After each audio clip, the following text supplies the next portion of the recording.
Hi, Mom. So I got my ticket home from Europe. I get back on June 6th, but it's a really late flight because that was the cheapest, so it gets in at midnight. But don't worry, I'll get a shuttle from the airport so you don't have to pick me up. Like, really seriously, you don't have to. Okay, so love you. See you soon. Bye.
Dear Katie, so much has changed, even just since you've been away.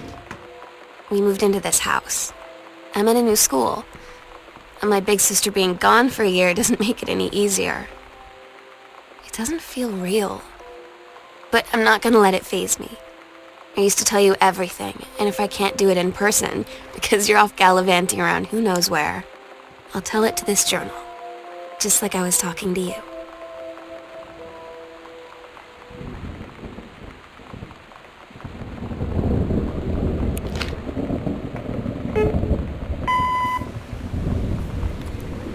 Sam. Sam. Hello. Sam.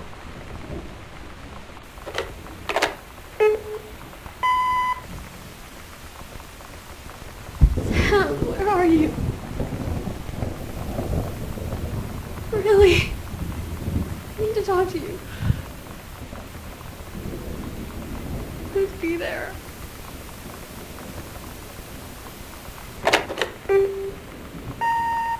Hi, Mom. So I got my ticket home from Europe. I get back on June 6th, but it's a really late flight because that was the cheapest, so it gets in at midnight. But don't worry, I'll get a shuttle from the airport so you don't have to pick me up. Like, really seriously, you don't have to. Okay, so love you. See you soon. Oh my god. You are so lucky you finished high school before we moved into this house. So, it's the first day of school, and there I am, introducing myself to the class, and I say that I just moved into the house on Arbor Hill. All of a sudden, every kid in the room turns and just stares like I suddenly transformed into a mutant. I just stood there, wishing pretty hard for a rewind button. Because now maybe nobody knows my name, but they all know who I am. The Psycho House girl. Great.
This is a severe weather warning. The Northwest Weather Service reports high winds and torrential rain conditions affecting the following counties: Austin County, Boone County, Dawn County, Takelma County, and Wistaria County. Residents are strongly urged to stay indoors and secure all windows and doors. Flood conditions are expected at lower You know that feeling where the first moment you see someone, it's like they have a big gold star around them, and you have to get to know them? Well, there's this girl. I think she's a senior. She's usually dressed kind of punk, but sometimes I see her in this, army uniform, and she's always drawing in this notebook, looking so intense. I had no idea how I would ever, have an excuse to talk to her. Till I noticed she and her friends hang out and play Street Fighter at the 7-Eleven every day after school. Residents are strongly urged to stay indoors.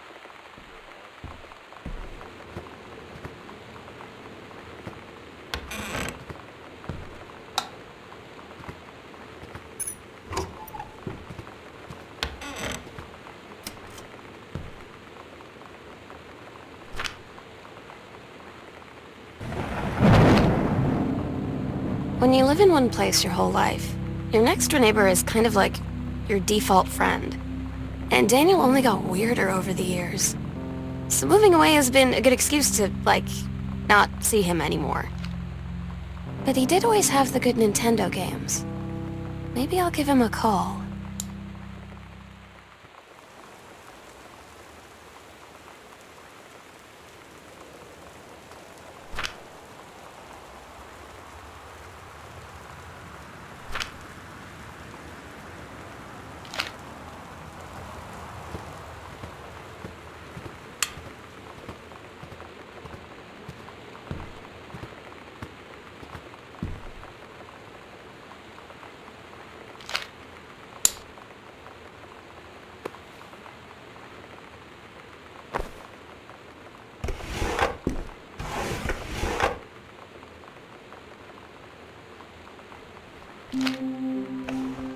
So you know what they say about the best laid plans of mice and men? Yeah, turns out it applies to Street Fighter too. At least I worked up the courage to walk into the 7-Eleven and ask for a turn, but all that practice at home did not exactly translate in the wild. So after I was finished getting my butt kicked, I followed them outside while they smoked. And that was when she asked me if I was that psycho house girl. But then she said she's always really wanted to see the psycho house. Her name is Lonnie. She's coming over tomorrow.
It's weird hanging out with girls. Daniel was around ever since I was little, and other girls? I don't know. But being around Lonnie is instantly just right. I gave her the grand Psycho House tour, and took my revenge on Super Nintendo. And it was I don't know. I finally found someone I feel normal around. I drove her home and she gave me this tape and said, "You have got to listen to this." I haven't stopped playing it since.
Lonnie brought her hair dye over today.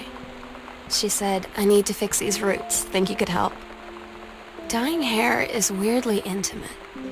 I don't know if I've touched someone else's scalp before. It's pretty intimate, right? It felt intimate. We looked in the mirror together after, and I expected her to say something about how it looked crappy or good or whatever. But that's when she said, "You're so beautiful." And she was looking at me. Right in that moment, I wanted to say something, but I waited, and the moment was gone.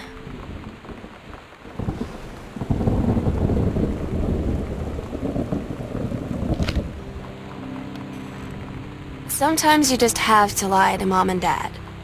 Like when Lonnie asked me to see a band with her and stay over at her friend's place in the city after. That's a lie to Mom and Dad situation. But it was so worth it. The girls on stage were just so loud and real and awesome. And everybody was moving together like one huge tide of sound. Between two songs, Lonnie leaned over and said, "How do you like your first show?" I was so happy. I felt tears starting in my eyes. And then she up and hugged me. I think she could tell.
At Todd's brother's place after the show, there was only a futon to sleep on, so Lonnie and I shared it.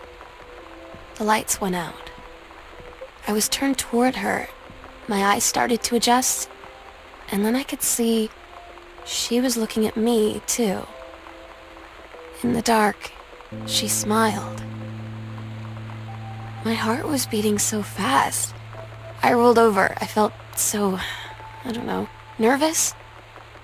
After a minute, she put her arm around me and was so close and whispered in my ear, "I really like you." I just nodded my head, and I really hope she could tell. I really hope that she meant what I think she did. I felt like a shook-up can of soda ever since. I hope we have the chance to talk before I explode.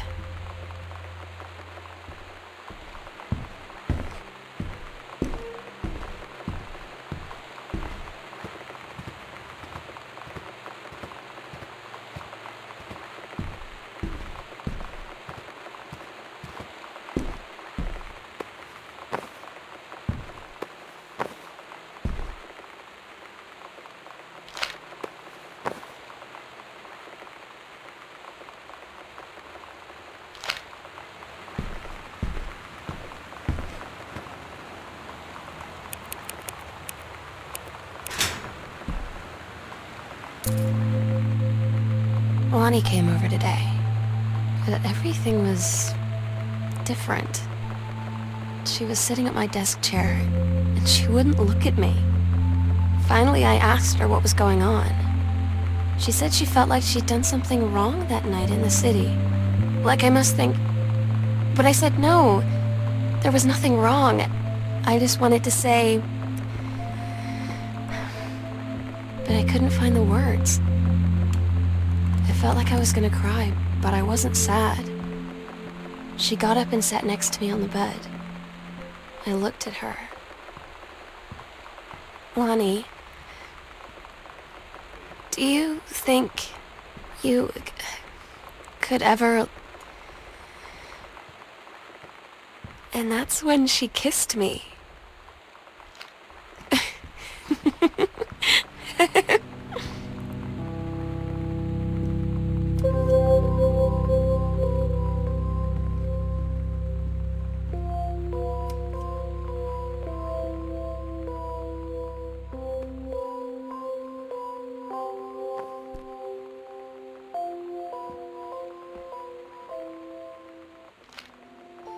It's different now. I mean, we still hang out all the time like before. But now when no one else is around...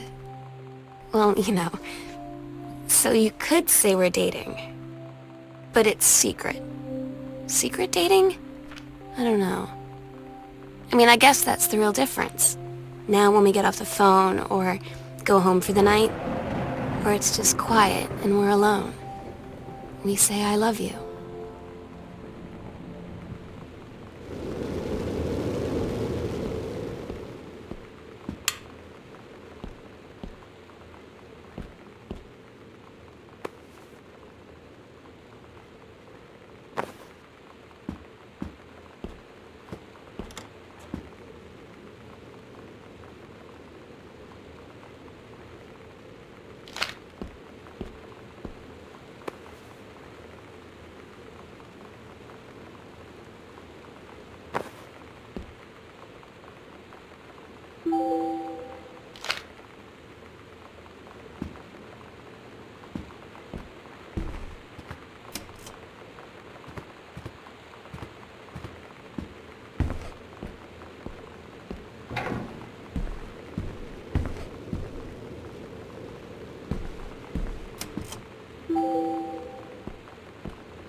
They tell you to stick with the group on field trips, Katie.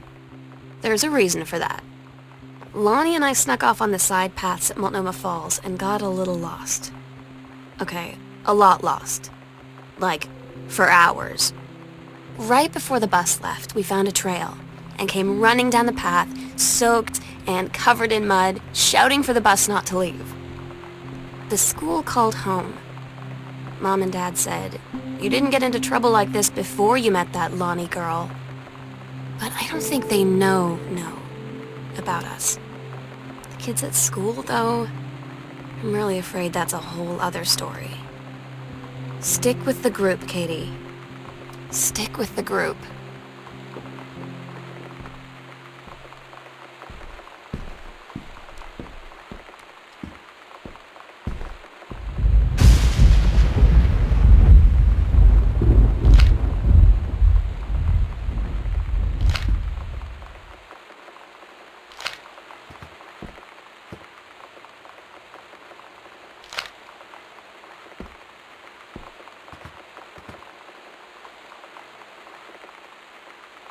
I don't get Lonnie sometimes.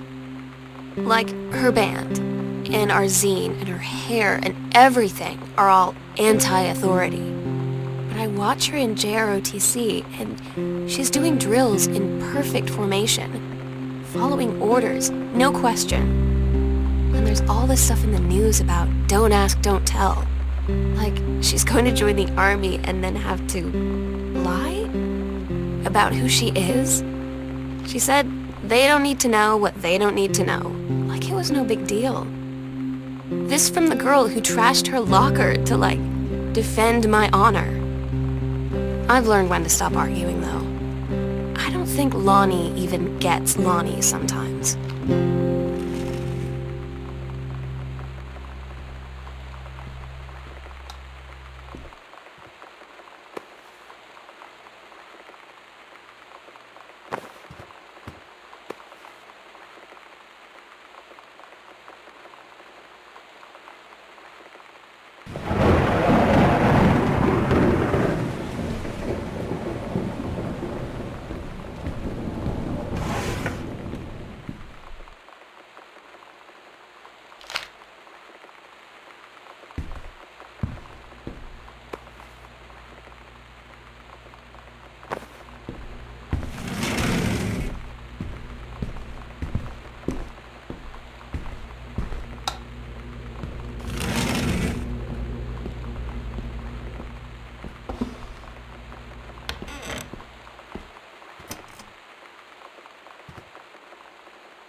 Lonnie had her going away show with her band tonight.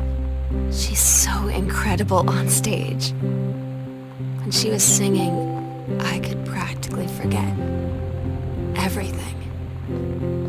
That we only had 48 hours left. That I don't know what comes next. That I can't live without her. Then she dedicated the last song to me. I couldn't take it. I was out on the curb in the alley, sobbing till my ribs hurt. I would follow her anywhere, Katie. But I can't. Where she's going. After a long time, she found me. She said she was sorry. She said, I wish things could be different. We agreed our last night together would be our happiest ever, and we'd forget tomorrow was going to come at all. It worked for a while. We had a good time seeing Oscar off, then ran up to the attic to look through our photos, to find one for Lonnie to take with her. And looking at them, I realized they were all in the past, and there wouldn't be any more. And I didn't know what I was going to do. And I cried, and she held me. She said she knew it was hard, but life would move on. I said I didn't want my... The sunset light in this house is the saddest thing I've ever seen. I just want to sleep. When I'm in the attic, it almost feels like Lonnie could still be here. She's just downstairs. I'm just waiting to hear her pull down the hatch and come running up. Maybe I'll go up to the attic and wait.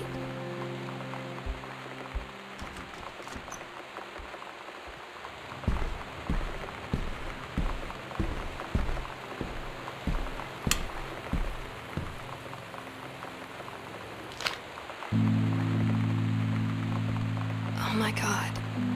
Katie, I fell asleep in the attic, in Lonnie and my old spot, and I missed the first 2 calls. I just barely caught the third one before the machine got it. And it was Lonnie, on a payphone. She'd been on the bus to Basic, and she said she couldn't think of anything but me and us, and that she couldn't go through with it, with the Army and being apart and all of it. And so she got off the bus in Salem. She said, "Sam, I want you to pack up everything you can and get in your car and come find me. And let's just drive until we find somewhere for us." And she asked me if I could do that. And I said yes. Yes.